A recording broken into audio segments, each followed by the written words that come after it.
හරි අදනේ දුවේ පුතේ අද අපි මේ වීඩියෝ එකේදී කතා කරන්න බලාපොරොත්තු වෙනවා අපේ ප්‍රොම්ප්ටිං වීඩියෝ සම්බන්ධව අපේ තුන්වෙනි වීඩියෝ එක ප්‍රොම්ප්ටිං සම්බන්ධව තුන්වෙනි වීඩියෝ එක. ඒතර අපි කලින් වීඩියෝස් දෙකේදී කතා කරා zero shot prompting සහ few shot prompting කියන කාරණා දෙක සම්බන්ධයෙන්. ඒතර අපි දැක්කා zero shot prompting වලදී අපි සාමාන්‍ය කරන දේ තමයි අපිට අවශ්‍ය වන ප්‍රශ්නය එකෙල්ලේ ප්‍රශ්නයක් විදිහට යොමු කරනවා. එතකොට අපි දන්නවා large language models වල train කරපු data වලින් තමයි අපිට ඒකේ මත වාට රෙස්පොන්ස් එකක් ජෙනරේට් කිරීමක් සිදු කරනවා. එතකොට එයා ලර්න් කරගත්තු යාගේ knowledge එකෙන් තමයි වාට රෙස්පොන්ස් එකක් ජෙනරේට් කරලා දෙන්නේ. ඒතර few shot prompting වලදී අපි සාමාන්‍ය examples කිහිපයක් නිරූපණය කිරීමක් සිදු කරනවා. නැත්නම් අපි example කිහිපයක් කොහොමද tag වෙන්න ඕන නැත්නම් ඒකට රෙස්පොන්ස් එකක් දෙන්න ඕන කොහොමද කියලා නිරූපණයක් කළා තමයි අපේ expected output එක නිර්මාණය කරගන්නේ. එතකොට ඒකෙදි සාමාන්‍යයෙන් අපි අර examples කිහිපයක් දීලා තමයි අපි final answer එක produce කරගන්න. වාට example එකකින් මම පෙන්නුවා මතක ඇති අර අපිට දැන් sentiment එකක් වගේ දෙයක් analyze කරන්න ඕනට පස්සේ අපි දැන් positive negative වගේ aspect දෙකක් විතරක් mainly focus කරලා neutral වගේ දේවල් කොහොමද tag වෙන්න ඕන කියන වගේ දේ factors අපි examples කිහිපයකින් පෙන්නලා අපිට ඒක පුළුවන් භාවිතා කරන්න ඉදිරියේ වැඩ කටයුතු සඳහා නැත්නම් අපේ response එක generate කිරීම සඳහා. ඊට පස්සේ අපි ඊළඟ concept එක තමයි මේ chain of thoughts කියන concept එක නැත්නම් COT කියන concept එක. මේක බහුලව භාවිතා කරන concept එකක්.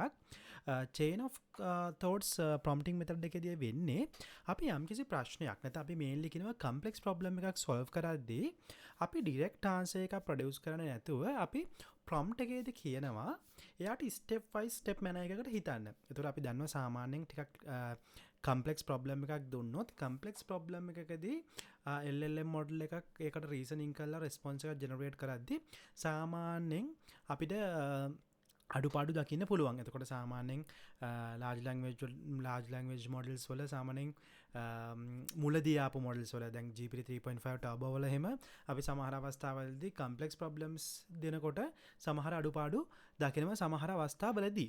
එතකොට ඒකට විසඳුමක් විතර තමයි මේ chain of thought නැත්නම් step by step approach එක නැත්නම් අපි කියනවා පියවර වශයෙන් අපි අහන problem එකට පිළිතුරු සපයන්න කියන එක. ඒතර එයාගේ රීසනිං එක කරන්නේ step by step approach එකට.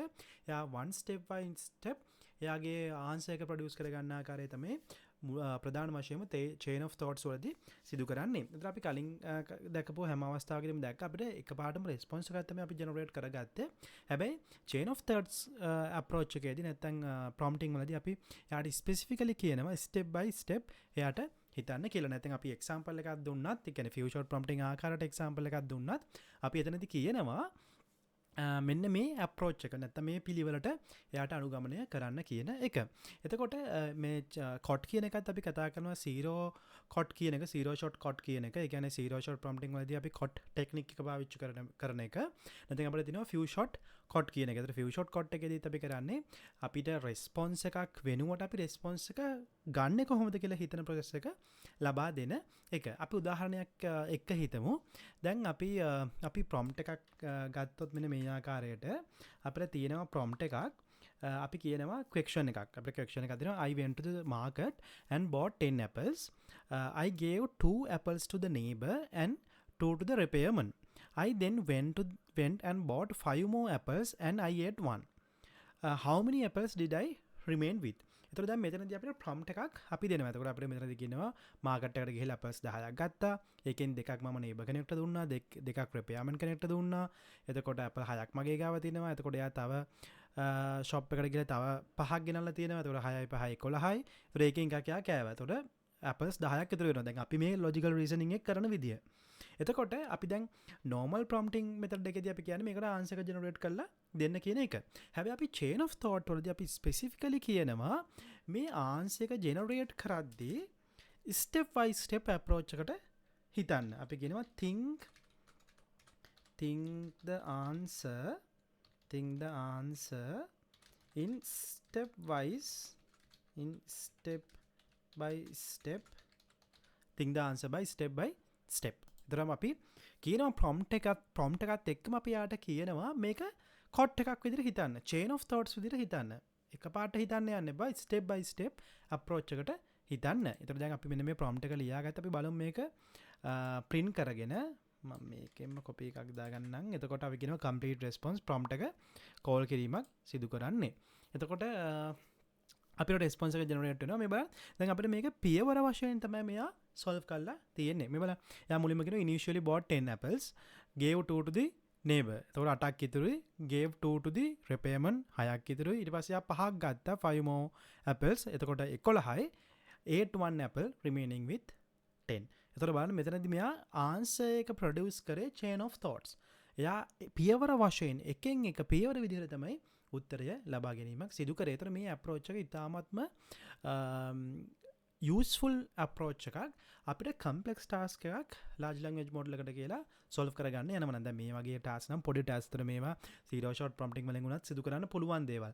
හැබැයි අපිට ටිකක් තරමක විශාල ගැටලුවක් solve කරන්න තියෙනවා නම් LLM පාවිච්චි කරලා එතකොට මෙන්න මේ වගේ approach එකක් chain of thought approach එකක් භාවිතා කිරීම ඉතාමත්ම වැදගත් වෙනවා. ඉතින් අපි තව example එකක් බලමු. එතකොට අපි බලමු few shot COT එකක් කොහොමද පාවිච්චි කරන්න කියලා. එතකොට මම prompt එකක් දෙනවා මෙන්න මේ ආකාරයට. මම ලියාගත්ත prompt එකක් මෙන්න මේ ආකාරයට. මම කියනවා question Deshan has 5 apples. He buys 2 more bags of apples. Each bag contains 6 apples. How many apples has he got? එතකොට ඇත්තම උත්තරේ වෙන්නේ 17යි. එතකොට හැබැයි අපි මේක solve කරන ආකාරය නැත්නම් මේ answer එක produce කරන ආකාරය අපි මෙයාට විස්තර කරලා කියනවා. එතකොට අපි කියනවා Deshan has 5 apples. අපි කියනවා initially Deshan has 5 apples. අපි මුලින්ම දෙන මෙයාට hint එකක්. ඊට පස්සේ he buys 2 more bags of apples. එහෙනම් අපි ඊට පස්සේ කියනවා each bag contains 6 apples. එතකොට එහෙනම් අපි කියන්න පුළුවන් he bought 2 bags where each bag contain 6 apples. එතකොට එහෙනම් අපිට කියන්න පුළුවන් the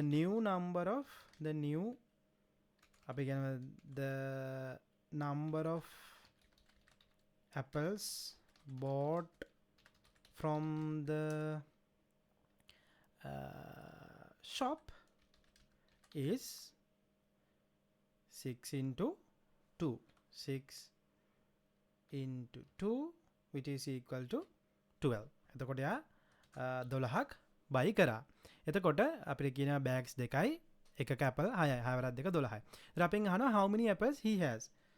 අපිට කියන්න පුළුවන් so he has 5 plus 12 which is equal to 17 apples. අපිට ඔන්න ඔහොම කියන්න පුළුවන් answer එක. So he has 5 plus 12 17 apples. එතකොට අපි කිව්වා පියවර වශයෙන් මේක solve කරන්න කොහොමද කියලා. Initially Deshan has 5 apples. He bought 2 bags where each bag contains 6 apples. So the number of apples bought from the shop is 6 into 2 12. එතකොට 12යි 12යි 5යි 17යි කියලා අපි answer එකක් දෙනවා. දැන් මේ few shot එකක්. අපි එක example එකක් එයාට නිරූපණය කරනවා. දැන් අපිට තව ප්‍රශ්නයක් එයාගෙන් අහන්න පුළුවන්. එතකොට මේ methodology එක පාවිච්චි කරලා එයා උත්තර දෙන්න තමයි යන්නේ. එතකොට අපි ඊළඟ ප්‍රශ්නේ අපි අහනවා question එකක්. මම කියනවා Deshan has 16 fruits. Half of the fruits he buy is apples and other half of the apples are raw. Half of the apples are raw. Raw කියන්නේ අමුයි. How many got those 16 fruits? Half of the fruits he buy is අපි කියමු orange and half of the oranges are raw. How many oranges Deshan has? How many අපි කියමු raw oranges. අමු oranges කීයක් තියෙද?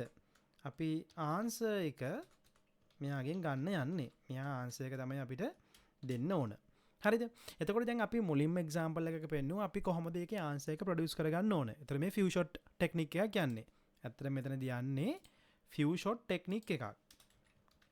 few shot COT technique එක. මොකද අපි එක answer එක produce කරගන්න ආකාරය step by step අපි යාට කියලා දීලා තියෙනවා. ඊට පස්සේ යාට question එකක් දීලා කියනවා ඒකට අනුරූපව යා answer එක අපිට generate කරන්න කියලා. එතකොට අපි මේක රන් කරොත් බලමු අපිට මෙයා කොයි වගේ උත්තරයක් දෙයිද කියලා. එතකොට මේ අපිට එනවා මෙහෙම. Initially Deshan has 16 fruits. Since half of the fruits he buys are oranges, he has 8 apples. Since half of the oranges are raw, Deshan has 8 divided by 2, 4 raw apples. Raw orange, sorry. 4 raw oranges. එතකොට යා step by step අර අපි කියපු විදිහටම කියපු approach එකම follow කරලා යා ආන්සර් එක ප්‍රොඩියුස් කරගෙන තිනවා. මෙන්න මේ ක්‍රමවේදය ඉතාමත්ම වැදගත් වෙනවා අපිට complex problems solve කරන්න යද්දී. මේකට මේ prompting සම්බන්ධව ඉතාමත් හොඳ paper එකක් තියෙනවා. ඔයාලට වෙලාවක් තියෙනවා නම් පොඩ්ඩක් බලනවා. ML සම්බන්ධව නැත්නම් අපි හිතමු ඔයා මේ හා සම්බන්ධ වැඩ කරන කෙනෙක් නම් මට මේ රෙකමන්ඩ් කරන්න පුළුවන් හොඳ paper එකක් තමයි මේ chain of thought prompting කියන large language model සම්බන්ධයෙන් reasoning කරන්න පුළුවන් paper එකක්. ඒතර මේක ගැන ඔයාලට පොඩ්ඩක් කියවුවොත් මේ paper එක කියවුවොත් මේක open source තියෙන්නේ. මේකට normally ඔයාලට download කරගන්න පුළුවන් කිසිම වියදමක් ගන්න නැතුව.